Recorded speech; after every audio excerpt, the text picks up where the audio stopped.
নমস্কাৰ বন্ধু বান্ধৱীসকল প্ৰয়াসী অসমৰ আন এটি ভিডিঅ'লৈ আপোনালোকক স্বাগতম জনাইছোঁ। আজি লৈ আহিছোঁ উত্তৰ পূব ভাৰত আৰু ইয়াৰ জনজাতিসমূহৰ ওপৰত কেইটামান গুৰুত্বপূৰ্ণ প্ৰশ্নোত্তৰ আৰু মক টেষ্ট হিচাপে এই প্ৰশ্নসমূহ আপোনালোকলৈ আগবঢ়াম। প্ৰতিটো প্ৰশ্নৰ উত্তৰৰ বিনিময়ত 5 ছেকেণ্ডকৈ সময় দিয়া হ'ব আৰু আপোনালোকে মোৰ লগে লগে ইয়াৰ উত্তৰসমূহ কৰিবলৈ চেষ্টা কৰিব আৰু কমেণ্টত জনাব কোনে কিমান নম্বৰ পাইছে। আহকচোন আজি আমি প্ৰথম প্ৰশ্নটো চাওঁ। আজিৰ প্ৰথম প্ৰশ্নটো হ'ল উত্তৰ পূব ভাৰত কেইখন ৰাজ্যৰে গঠিত? আপোনালোকৰ সময় ষ্টাৰ্ট হৈছে। অপশ্যনসমূহ দেখা পাইছে আৰু ইয়াৰ উত্তৰটো চাওঁ আহক। 8খন। উত্তৰ পূব ভাৰত মুঠতে 8খন ৰাজ্যৰে গঠিত। 7 ভনীৰ লগতে আৰু ছিকিমখনো ইয়াৰ লগত অন্তৰ্ভুক্ত। Next question. উত্তৰ পূব ভাৰতৰ অধিকৃত অঞ্চলৰ মাটিকালি কিমান? সময় ষ্টাৰ্ট হৈছে।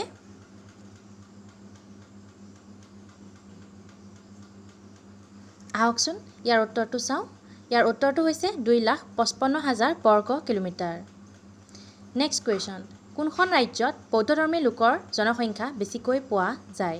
অপশ্যনবোৰ দেখা পাইছে। আপোনালোকৰ সময় ষ্টাৰ্ট হৈছে।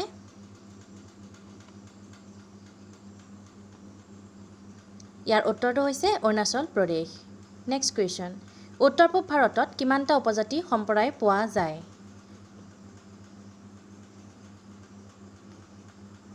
ইয়াৰ উত্তৰটো হৈছে 145, 145টা সম্প্ৰদায় পোৱা যায়। Next question. কোনখন ৰাজ্যত কন্যাক, আও, চেম আৰু আংগামী এইকেইটা ডাঙৰ উপজাতি পোৱা যায়? অপশ্যনবোৰ দেখা পাইছে।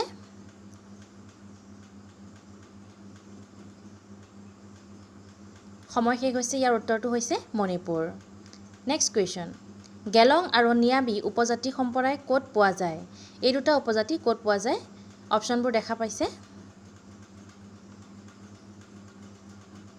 ইয়াত উত্তৰটো হৈছে অৰুণাচল প্ৰদেশ। Next question. তলৰ কোনকেইখন ৰাজ্যৰ মাজত বজাৰ অৰ্থনীতি ঠিক আছে?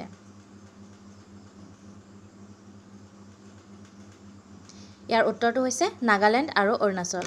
মনত ৰাখিব, নাগালেণ্ড আৰু অৰুণাচলৰ মাজত এই দুখন ৰাজ্যৰ মাজত বজাৰ অৰ্থনীতি ঠিক আছে।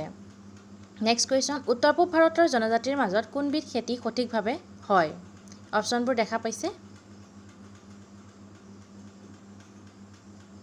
ইয়াৰ উত্তৰটো হৈছে ঝুম খেতি। আমি সকলোৱে জানো ঝুম খেতি উত্তৰ পূব ভাৰতৰ জনজাতিসকলৰ মাজত সঠিকভাৱে হোৱা এবিধ খেতি। Next question. উত্তৰ পূব জনজাতিৰ সম্প্ৰদায়সমূহ তলৰ কোনটো ভাষিক পৰিয়ালৰ অন্তৰ্গত? অপশ্যনবোৰ দেখা পাইছে আপোনালোকে। আৰু ইয়াৰ শুদ্ধ উত্তৰটো হৈছে অষ্ট্ৰো এছিয়াটিক পৰিয়াল। Next question. অৰুণাচল প্ৰদেশৰ মুখ্য উপজাতি সম্প্ৰদায় কোনটো? আৰু ইয়াৰ শুদ্ধ উত্তৰটো হৈছে আদি। অৰুণাচল প্ৰদেশৰ মুখ্য উপজাতি সম্প্ৰদায়টো হৈছে আদি। Next question. লেবাং মানে কি? অপশ্যনবোৰ দেখা পাইছে আপোনালোকে। আৰু ইয়াৰ শুদ্ধ উত্তৰটো হৈছে অৰুণাচল প্ৰদেশৰ গাঁওসভা। লেবাং মানে হৈছে অৰুণাচল প্ৰদেশৰ গাঁওসভা। Next question. কোনটো জনজাতিৰ পৰম্পৰাগত নাচ পমাং?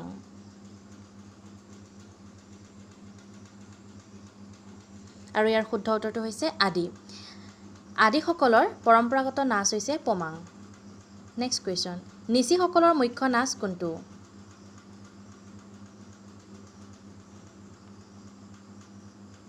ইয়াৰ শুদ্ধ উত্তৰটো হৈছে ৰেখাম পাদা। নিচীসকলৰ মুখ্য নাচ হৈছে Rekham Pada. Okay. Next question. আংগামীসকল কোনখন ৰাজ্যৰ এটা মুখ্য উপজাতি? অপশ্যনবোৰ দেখা পাইছে আপোনালোকে।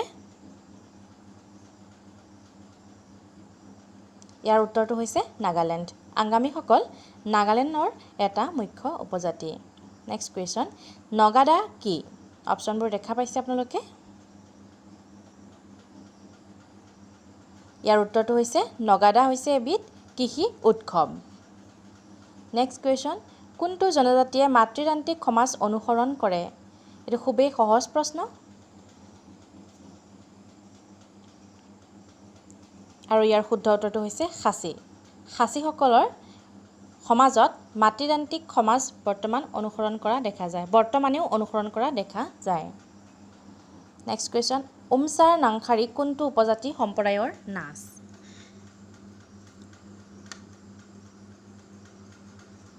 আৰু ইয়াৰ উত্তৰটো হৈছে খাচী। উমচাৰ নংখাৰী খাচীসকলৰ এবিধ নাচ। নেক্সট কুৱেশ্যন, গাৰোসকলৰ মুখ্য উৎসৱ কোনটো? এইটো খুবেই গুৰুত্বপূৰ্ণ প্ৰশ্ন আৰু ইয়াৰ উত্তৰটো হৈছে ৱাংলা। গাৰোসকলৰ মুখ্য উৎসৱটো হৈছে ৱাংলা, মনত ৰাখিব।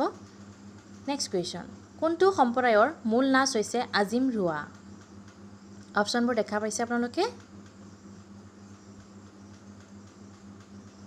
ইয়াৰ শুদ্ধ উত্তৰটো হৈছে গাৰো। গাৰোসকলৰ মূল নাচ হৈছে আজিম ৰোৱা। নেক্সট কুৱেশ্যন, টুকুৰি তৈয়াৰ কৰাটো কোনটো সম্প্ৰদায়ৰ মূল জীৱিকা? ইয়াৰ শুদ্ধ উত্তৰটো হৈছে লুচাই। টুকুৰি তৈয়াৰ কৰাটো লুচাই সম্প্ৰদায়ৰ মূল জীৱিকা। মনত ৰাখিব, এই কুৱেশ্যন আনচাৰসমূহ আপোনালোকে জাষ্ট ভিডিঅ'টো যদি আপোনালোকে দুবাৰ চায় তেতিয়াহ'লে আপোনালোকৰ মনত থাকিব। সেই জনজাতিটোৰ সৈতে সেই শব্দকেইটা, যি নৃত্যই হওক বা তেওঁলোকৰ উৎসৱেই হওক, সেই শব্দকেইটা মনত ৰাখিবলৈ যত্ন কৰিব। আৰু এই সমূহ প্ৰশ্নৰ ওপৰত বেছি বিতংভাৱে তেনেকুৱা কোনো প্ৰশ্ন নাহে, জাষ্ট অপশ্যন আহিব আপোনালোকে। সেইকাৰণে ইয়াৰ বিষয়ে মই বিতংভাৱে একো কোৱা নাই, বা কেনেদৰে পাতে বা কি কৰা হয় সেই বিষয়ে মই একো কোৱা নাই। নেক্সট কুৱেশ্যন, উত্তৰ পূব ভাৰতৰ জনজাতিসমূহৰ মূল বৈশিষ্ট্য কি? খুবেই সহজ প্ৰশ্ন আৰু ইয়াৰ শুদ্ধ উত্তৰটো হৈছে ওপৰৰ সকলো। উত্তৰ পূব ভাৰতৰ জনজাতিসমূহৰ মূল বৈশিষ্ট্য উমৈহতীয়া ভাষা, একতাৰ অনুভৱ, উমৈহতীয়া ধৰ্ম, এই সকলোবোৰেই পোৱা যায়। নেক্সট কুৱেশ্যন, পুনাং কি? ইয়াৰ উত্তৰ হৈছে এবিধ নাচ। মনত ৰাখিব, পুনাং হৈছে এবিধ নাচ। নেক্সট কুৱেশ্যন, খাচীসকলৰ উৎসৱ হ'ল?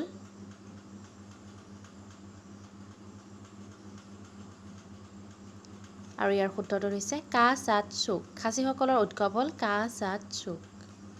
নেক্সট কুৱেশ্যন, বাথৌ পূজা কৰে? এইটো খুবেই সহজ প্ৰশ্ন। ইয়াৰ উত্তৰ হৈছে বড়ো। বাথৌ পূজা কৰে বড়োসকলে।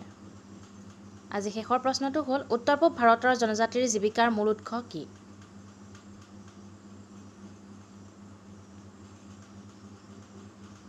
আৰু ইয়াৰ শুদ্ধ উত্তৰটো হৈছে জংঘল। উত্তৰ পূব ভাৰতৰ জনজাতিৰ জীৱিকাৰ মূল উৎসটো হৈছে জংঘল, কাৰণ জংঘলতেই ঝুম খেতি কৰা হয়। অ'কে বন্ধুসকল, আজিলৈ এইখিনিয়ে আছিল। আশা কৰোঁ আপোনালোকে ভিডিঅ'টোৰ পৰা অলপ হ'লেও উপকৃত হ'ব। আৰু মক টেষ্ট কৰাটো খুবেই জৰুৰী। মক টেষ্ট কৰিলে আপোনালোকৰ এক্সামৰ প্ৰেক্টিছ হৈ থাকে। গতিকে মাজে মাজে এনেধৰণৰ মক টেষ্ট লৈ আহিম, লগতে আন কুৱেশ্যনসমূহো লৈ আহিম। আজিলৈ এইখিনিতে এৰিছোঁ। ধন্যবাদ।